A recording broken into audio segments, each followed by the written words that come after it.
E aí, o que você achou do documento de requisitos que eu mostrei para vocês através do exercício? Bom, ele é bem detalhado, não é? Demora bastante tempo para ser construído. É necessário várias técnicas para serem aplicadas para poder identificar os requisitos e também na hora da construção deste documento. Mas qual é o importante dele? É comunicar o que o sistema deve fazer. Através da leitura, espero que você tenha compreendido o que aquele sistema estava proposto a ser feito. Bom, então vamos aprender um pouquinho da forma geral agora o que é este documento de requisitos, né?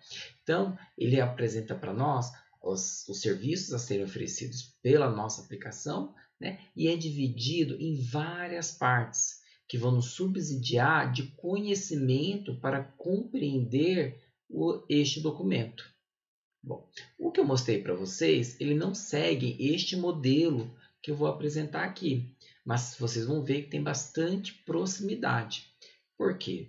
Embora existam diversos modelos para a documentação de requisitos, né, eles podem inclusive ser modificados pela equipe conforme o momento ali, conforme o projeto que está sendo desenvolvido. Então, se tem vários modelos de documento de requisitos e eles podem ser adaptados para aquele projeto.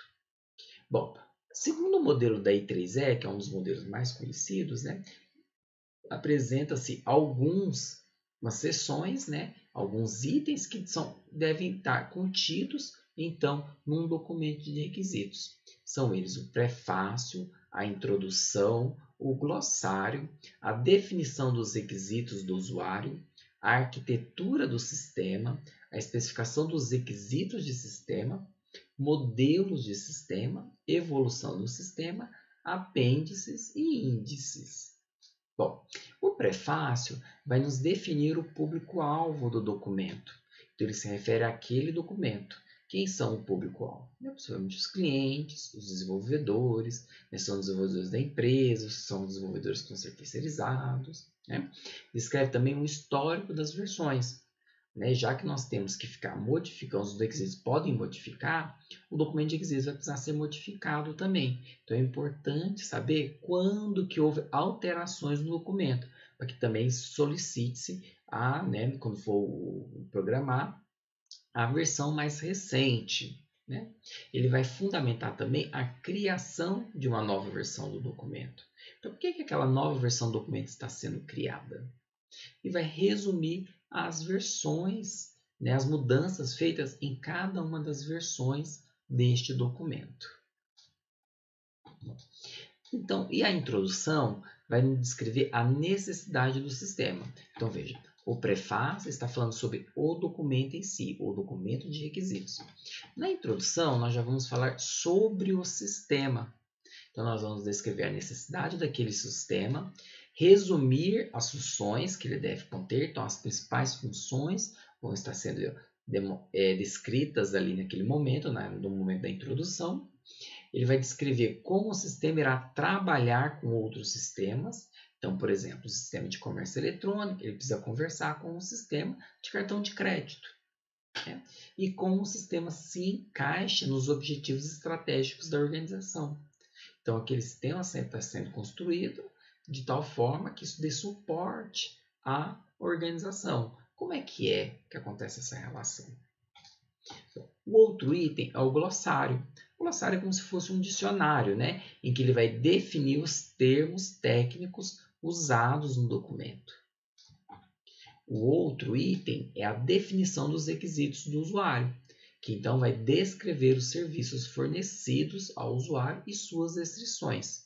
Ou seja, né, vai apresentar os requisitos funcionais e os requisitos não funcionais. Usualmente em linguagem natural. O que é linguagem natural? Né? É o português que nós utilizamos, no caso aqui do Brasil. Né? Se fosse um software a ser desenvolvido, né, em várias regiões do mundo, né, em vários países, possivelmente seria em inglês. Ok? E essas definições dos requisitos podem conter diagramas ou outras notações, né, que são compreendidas ali pelos clientes, já que a ideia dos requisitos do usuário é que sejam compreensíveis ao cliente. Um outro item é a arquitetura do sistema, que apresenta uma visão geral e de alto nível da arquitetura prevista para o sistema, ou seja, quais são os módulos que o nosso sistema vai ter e as funções estão em quais módulos. Então, eu vou dar um exemplo para vocês desse documento de requisitos que vocês analisaram. Aquele documento era de apenas um dos vários módulos que compunham aquele sistema. Ok? E inclusive esse módulo, ele é dividido em outros módulos menores também. O outro item é a especificação de requisitos. Aqui, neste caso, iremos detalhar os requisitos. Então, os requisitos funcionais e não funcionais que foram apresentados, né, no início, lá na introdução, depois foram melhor detalhados ali nos requisitos de usuário, aqui vão ser escritos de tal forma que os desenvolvedores compreendam. Né? Os desenvolvedores seriam o quê? Né? Os programadores, os engenheiros de testes, o projetista da arquitetura do sistema, né? O engenheiro de arquitetura, entre outros profissionais envolvidos. Né? Bom, e pode também apresentar, definir, né? Pode definir interfaces para outros sistemas, como é o caso do sistema de cartão de crédito. Então, nosso sistema precisa conversar com o sistema de cartão de crédito, ou conversar com outro sistema, né? Com a rede social, por exemplo. Aí a gente vai especificando esses requisitos. O outro item é o modelo do sistema, que pode incluir gráficos que nos detalhe melhor como é que nós podemos compreender esse sistema. Então, vai mostrar relações entre as partes do sistema e entre o sistema e o seu ambiente. Um outro item é a evolução do sistema. Quando nós projetamos o sistema, nós imaginamos uma vida longa para esse sistema. Já que esse sistema tem uma vida longa, nós temos então que pensar em como evoluir esse sistema frente às mudanças que podem acontecer. Né? As mudanças podem ser em relação ao hardware, em relação aos softwares, né? Por exemplo, mudou-se o protocolo de comunicação entre os sistemas. Então, nós precisamos modificar o sistema atual para atender a este novo protocolo. Ou até mesmo as mudanças de ideia do cliente. O cliente mudou os seus desejos. Né? Então, eu preciso alterar, eu preciso evoluir o meu sistema. O outro item são os apêndices, né? Que pode ser composto de manuais, de modelos de relatórios que são produzidos na empresa. Né? Eles vão fornecer informações específicas, detalhadas, relacionadas à aplicação. Okay? Então, podem ser manuais de procedimento, um determinado relatório que é gerado, ok? Como é que é a especificação de um outro sistema em que o sistema que vai ser desenvolvido precisa conversar. Pode ser tudo incluído como apêndice. Bom, então, este é uma visão geral do modelo de especificação de requisitos da I3E. Bom, e detalhando aqui um ponto mais importante, embora todos eles tenham uma contribuição para a compreensão dos requisitos, né? Os requisitos em si são mais apresentados e detalhados no item, né? Definição dos requisitos do usuário e no item especificação dos requisitos do sistema. Então, muito cuidado na leitura desses pontos. Né? Bom, outra que é coisa importante vocês saberem, não existe uma especificação de requisitos perfeita. Né? É um trabalho feito, é um trabalho complexo, que demanda esforço, que demanda tempo. E tempo, esforço, né? E outros recursos são limitados dentro do projeto. Então, a limitação do projeto frente aos recursos também pode impactar frente ao documento de requisitos. Né? O importante é que ele seja construído primorando a qualidade, né? Visando qualidade. Bom, e o objetivo dele vai ser, então, ajudar, no nosso ponto de vista técnico, né? Ajudar os desenvolvedores a entender exatamente o que os clientes querem. Então, o documento de requisitos vai ser utilizado pelos nossos clientes para que eles falam, olha, é isso que eu quero, ou não, não é bem isso que eu quero. E frente aos desenvolvedores, é compreender o que o software deve fazer, então o que eles devem programar. Bom, É importante, no documento de requisitos, evitar, né, abordar questões relativas à implementação. Então, se você foi lá naquele documento procurando linhas de código e você ficou decepcionado por não encontrar, é isso mesmo. Um documento de requisitos, ele não vai ter ali questões relativas à implementação em si, porque nós estamos preocupados em apresentar o que o software deve fazer e não como os programadores devem programar. Bom, então ele vai ajudar o desenvolvedor nesse sentido de compreender o que o software deve fazer, mas ele não pode atrapalhar a leitura do cliente, né? Se eu vou colocar no documento de requisitos um texto grande, né, em que o cliente não consegue compreender, possivelmente ele vai deixar aquele documento sem leitura ou não vai validar ele inteiro. E nós precisamos que o cliente veja a importância do documento de requisitos. Bom, então, já que ele é tão importante assim, quais informações que nós temos que tomar cuidado para que ele seja? Então, quais são as características que ele deve ter? Primeiro, né, a especificação ela deve ser correta. Então, cada requisito ele vai ser especificado, né, de forma a ajudar a satisfazer ao menos uma necessidade ou demanda.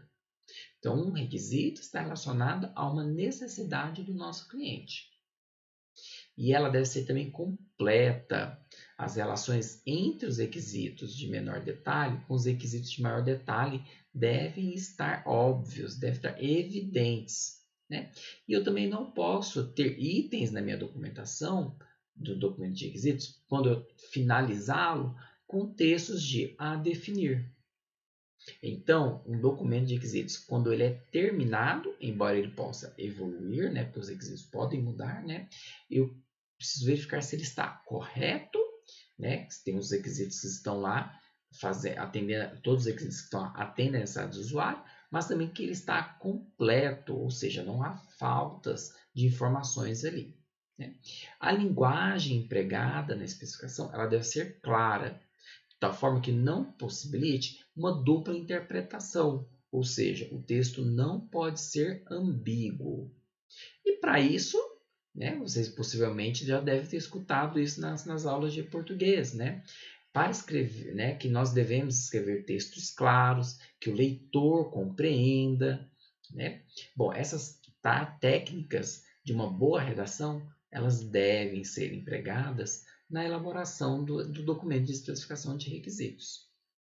Bom, a especificação também ela tem que ser consistente, ou seja, ela não pode apresentar contradições entre suas partes. Então, por exemplo, o documento, a parte lá do item que fala sobre os requisitos de usuário, né, ela não pode apresentar contradições com os itens que estão dentro, né, dos requisitos de sistema. O documento de requisitos ele é modificável. Muitas vezes nós construímos ele pensando no modelo e depois ele precisa ser alterado para atender melhor às demandas do projeto.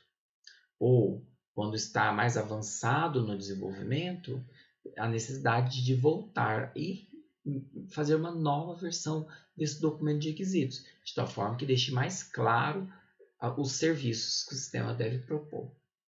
O documento de requisitos também ele deve mostrar uma especificação que a gente chama de priorizada, em que os requisitos devem receber um valor de importância, que nos ajuda a guiar os desenvolvedores a o que parte do sistema deve implementar primeiro.